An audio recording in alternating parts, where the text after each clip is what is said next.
Hi, I've got a question for you. How many people here would say they can draw? Well, I think we've got about 1 or 2% of the hands going up. And it's interesting, isn't it? It's a little bit like people think of spelling or singing. They think, well, you can either do it or you can't. But I think you can. Because when people say they can't draw, I think it's more to do with beliefs rather than talent and ability. So I think when you say you can't draw, that's just an illusion. And today I'd like to prove that to you. Now when I say draw, I'm not saying we're all going to draw like Michelangelo. We're not going to be painting the Sistine Chapel ceiling. But would you be happy if, by the end of this session, you could draw pictures a little bit like this? Or even a little bit like this? Well, actually, there's only 2 things you need to do to be able to achieve this. 1 is have an open mind. Are you up for that? Yes. And 2, just be prepared to have a go. So grab a pen and a piece of paper.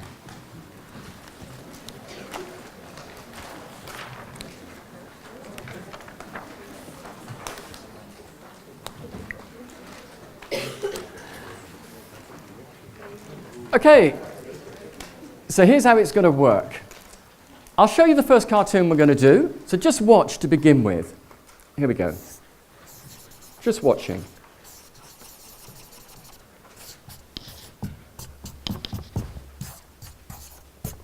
That's going to be our first cartoon. It's a character called Spike.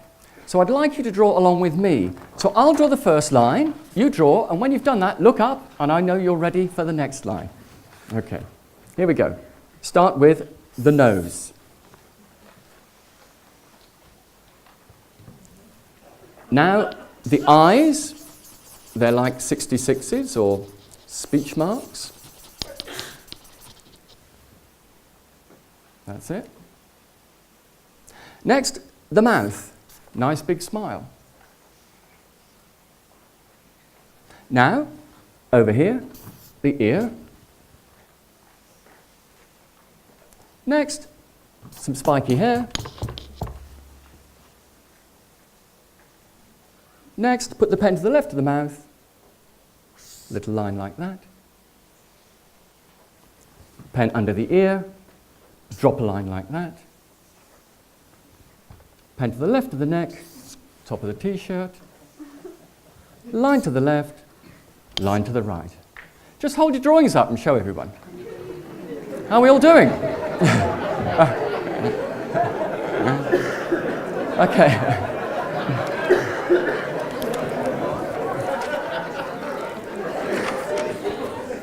Okay, fantastic.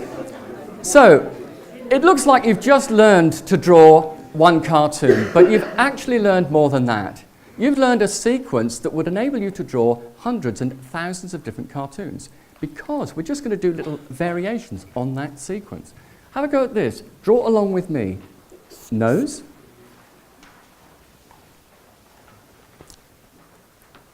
Eyes.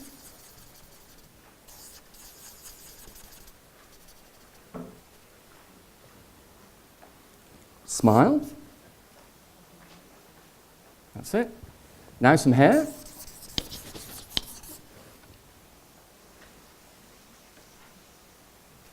Pen to the left of the mouth. Under the hair. A little V shape for the top. Line to the left. Line to the right. So we've got another character. Let's call her Thelma. So we've got Spike and Thelma. Let's try another one. Here we go. Another little variation, getting the idea. Starting with the nose. But this time we'll change the eyes slightly. Look, 2 circles together like that. That's it. Then 2 little dots in for the eyes. And this time we'll change the mouth slightly. Watch. Little circle coloured in there. Have a go at that. Next, the ear. Now we'll have some fun with the hair, watch. Some nice curly hair. Then same thing, pen to the left of the mouth, little line like that. Under the ear, drop a line, top of the t-shirt, line to the left, line to the right. I think we'll call him Jeff. We'll do one more. One more go. Here we go. You're getting the idea. So we'll start with a nose again. Notice we're doing little variations. Now we'll change the eyes so we've got them apart, and we'll put some little dots in like that. Next, the mouth's slightly different. Let's put a little V shape like that. Triangle. And a little line across, and we'll just colour this little bit in. Now watch this bit carefully. Some hair. Watch. Here we go. A little line like that. Next, a bit more there. And watch, a couple of triangles to make a little bow. Triangle at the bottom, rest of the hair. Pen to the left of the mouth again. You get the idea. Drop a line for the neck. Another V shape. Line to the left, line to the right. There we go. Let's call her Pam. So you've done 4 cartoons. You can have a little rest now. Take a rest. You're getting the idea. All we're doing is little variations. We could go on, I'll just demonstrate a couple to you. We could go on all day, couldn't we? You could do someone looking unhappy, a bit like that. Or you could experiment with perhaps someone who's, just draw a straight line. Someone looking a bit fed up, or perhaps you could do anything you like, really. Just try things out. Look at this. Little squiggle. There we are. So all sorts of things we can do. Actually, one more I'll let you do. One more idea. This is a great little technique. Have a go at this. People with glasses on. Just draw a nose a bit like spikes. Next, draw some frames, so 2 circles like that with a little bit in between. Now, just put some dots inside for the eyes like that. Next, the ear, so it's a little bit like we did before. But this time, we'll join up the frames. That's it. Watch this bit.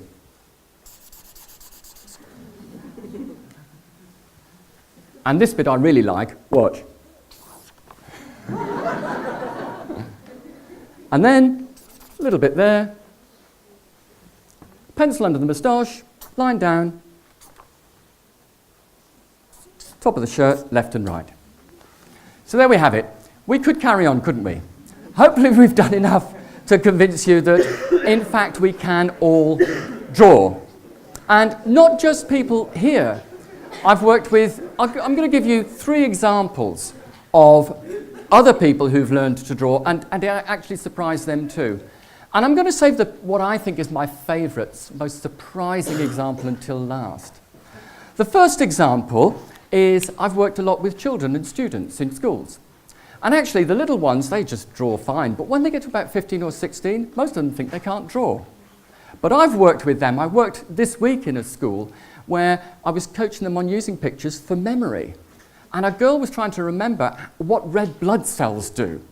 And she drew this little picture of a red blood cell carrying a handbag with O2 on it to remind her that the red blood cells carry oxygen to all parts of the body. That was a great one. The other people I've worked with is many adults in all walks of life, and particularly in business, and they often will want to make presentations memorable. So again, a quick cartoon or a sketch could be really good for that. And again, most people think they can't draw, but take this example. A couple of wavy lines.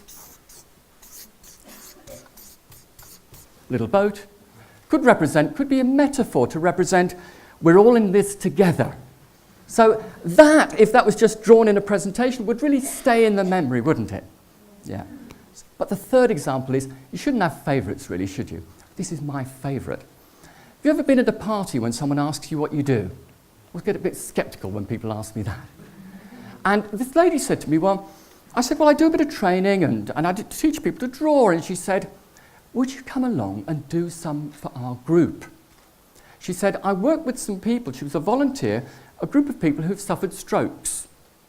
So I said, well, I'm sure I could, spare some time for that. So I said I would, and I booked a time in. Have you ever done that? And you get nearer the time and you think, what have I let myself in for here?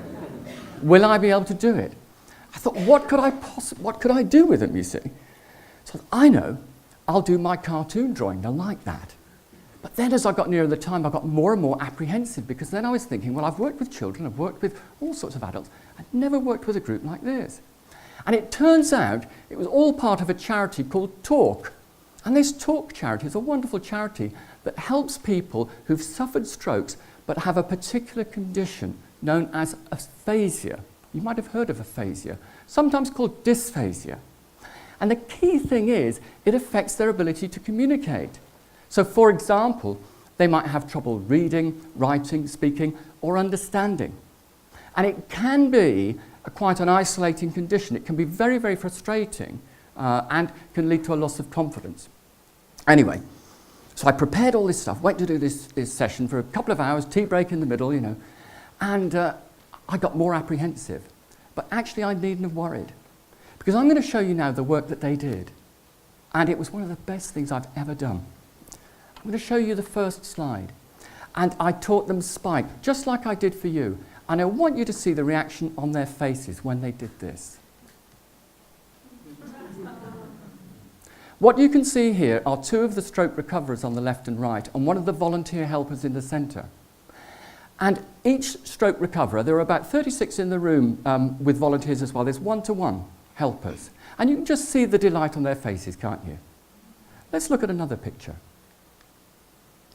This is a gentleman called David. And he's holding up his picture, and you can tell it was the picture of Spike, can't you? In fact, I think he's drawn Spike even better there.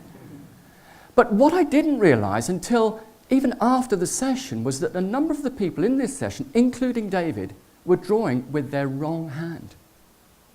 David's stroke meant that it affected the right side of his body, and he drew with his left hand, as many did. Nobody mentioned it to me. Nobody complained. They just got on with it. And it was an inspirational session for me. It was quite a humbling session, one of the best things I felt I've ever done. And at the end of it, I had a lovely email from Dr. Mike Jordan, and he's the chair of the Talk group, happens to be a medical doctor, he's the chair of the group. And he wrote to me, and I'm quoting, he said, our recoverers learned today that they can draw. He said, but more than that, this sort of activity really builds their confidence. So I was happy, he was happy, everyone was happy. They've invited me back again, and I go in there now about every 3 or 4 months. So it's great. So I thought that was a lovely example to share. Fancy one more drawing? Yes. Here we go. Grab your pens. Here we go. Right, I'm going to get you to draw someone that you would recognise. So, start with a big nose, a bit like Spike's. Next, we'll do some eyes. And you might be thinking, this is also a bit like Spike. Watch the next bit.